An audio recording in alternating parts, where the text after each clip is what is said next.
Okay, good morning. This is a trial run. Collaborate didn't transfer from last summer when I taught this class before, so I'm going to try putting the link on YouTube, so we'll see how far I get. Okay, so let's see. Okay, so the first part of this presentation will just simply be going through the nuts and bolts of criminal justice as it relates to victims. And then the second part, I'm going to go over what happens psychologically when someone is victimized. So the first thing is the Crime Victim Rights Act that was passed in 2004. Before that, the victims didn't really have much of any rights at all. They weren't notified when the guilty offender was released from prison. They weren't allowed to testify. But these are the rights that they now have: the right to protection from the accused, the right to notification when certain proceedings are going to happen, the right to attend proceedings, the right to counsel with a prosecutor, the right to restitution, the right to a speedy trial, and the right to be treated with fairness, dignity, and respect. And that's very important. Okay, a person who is the victim, basically, and this is a person directly or proximately harmed as a result of the commission of an offense for which restitution may be ordered. Corporations, companies, associations, firms, partnerships, societies, joint stock companies, etc. are all considered victims. Family and legal guardians, they assume the victim's rights if the victim is no longer alive. So the next question is, who is most likely to fear crime? And you'll notice with this in the next slide is it's not the same person who actually needs to be afraid of crime. So who's most likely to fear crime? Female, non-white, 18 to 20, high school graduates, Democrats, and family income of under 20,000. So do you kind of have a picture of this? I'm kind of surprised at the age group. I would think older people would be most likely to fear crime. Especially these days, things seemed really crazy to me. Okay, and who are the victims of violence? Males, multiracial, 16 to 19, single, urban residents, and earn less than $7,500 per year. So included in this will be gang members. I think that's about all I need to say. This is pretty obvious. Family-related victimization. This is one of the most common situations where there's victimization, and it's only been recognized for the past probably 35 years now. It's different from other crimes because the time frame over which it happens is longer, and therefore it has a greater impact. And the other piece of that is it's highly underreported. In the 60s, we began to look at child abuse, and that was for two reasons. Before that, child abuse wasn't really thought of as a crime. It was thought of as a problem for social services.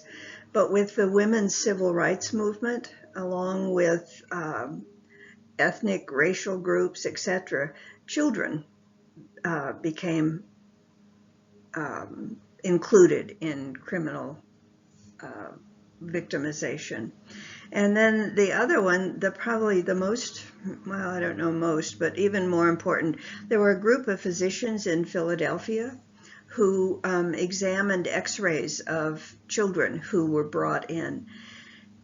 And they found that a very high percentage of these kids had been abused. And these two movements can account for why child abuse became a criminal offense. The next one we have that's also unfortunately quite frequent is intimate partner violence. This can happen in same-sex partnerships or two-sex partnerships, etc. It's strongly related to certain mental illnesses, psychopath, sociopath, etc. A family background of adversity, dropping out of school, juvenile aggression, drug abuse, long-term unemployment, cohabitation and/or parenthood at a young age. All of these kind of add up to be this one huge big stressor. And one way of dealing with stress is to reach out or express some kind of rage that comes with all of these.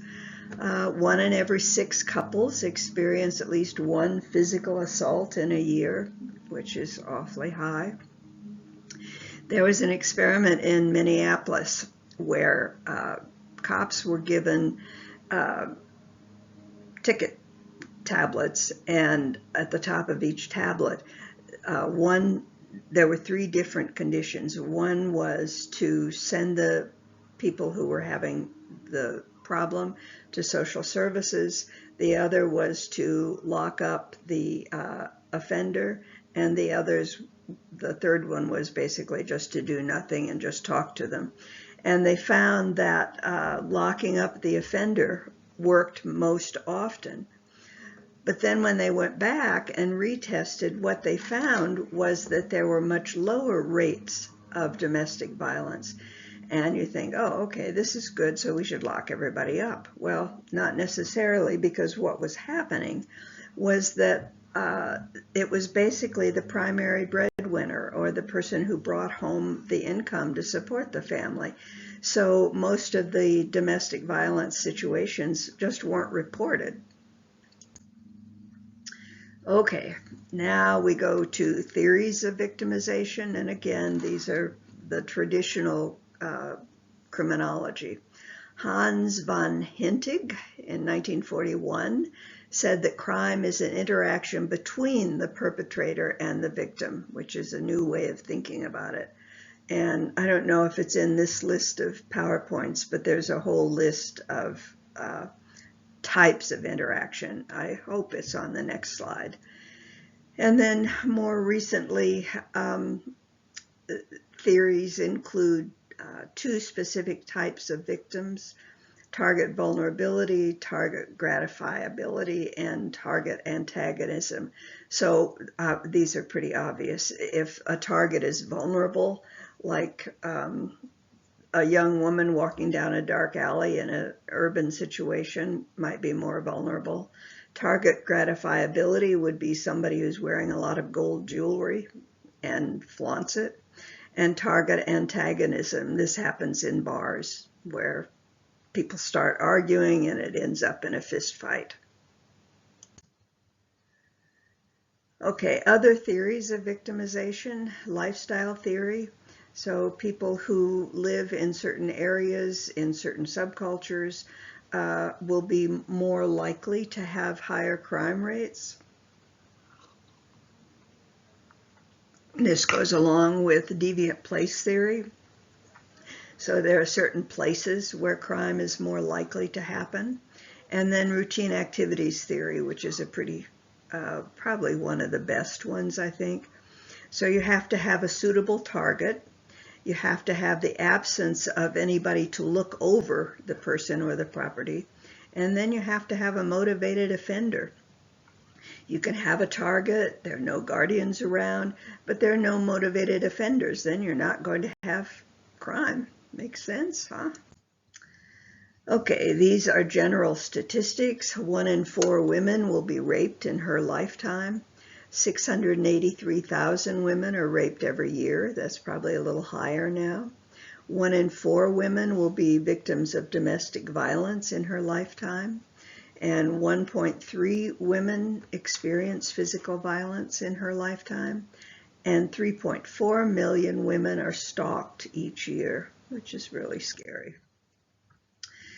Who is the victim? So this is the United Nations definition. individually or collectively, have suffered harm, including physical or mental injury, emotional suffering, economic loss, or substantial impairment of their fundamental rights through acts or omissions that are in violations of criminal laws, operating within member states, including those laws proscribing criminal abuse of power. And the victim. Okay, so there are primary victims and secondary victims. So the primary victim is the one who's actually harmed or hurt. And then the secondary victim would be anyone in the circle of friends or circle of family of the primary victim will also be victimized. And you'll see that as we go into the psychological effects of victimization. Recognizing the victim, underreported crime doesn't mean that there's no victim. I don't remember what the statistics are, but very few crimes get reported. And this varies from community to community, so there's not across the board. But then of those crimes that are reported, very few end up in court for various reasons. So why should we study victimization? Well, so that police will get relevant information from traumatized individuals, and the prosecutors want to be able to better explain the behavior of crime victims to a judge or a jury, and judges want to be better equipped to weigh evidence intelligently, and defense attorneys understand the cycle of violence and the link between criminal behavior and victimization. So everyone that's really involved in any kind of criminal justice, these are the reasons that they want to know about victims and victimization. Criminal violence definition: reckless or deliberate action or repeated action of another person which is traumatic for the person experiencing the act. Criminal violence is by definition psychologically traumatic, and trauma is an event outside of the normal human experience. Makes sense, right? All incidents of trauma, natural or criminal, will cause physiological reaction to a person's brain, which diminishes normal coping mechanisms. And that's really important. So trauma will cause physiological reactions. Characteristics, these are the characteristics of criminal behavior that will affect just how the victim is, the results of the crime, the results in the victim. So the way the trauma is inflicted, is it a single event? Is it prolonged? Is it repeated? Can the victim predict the crime and predict how long it will last? Multifaceted, this would be a sadistic, like serial killers. And the relationship with the perpetrator, more often it's family. Stranger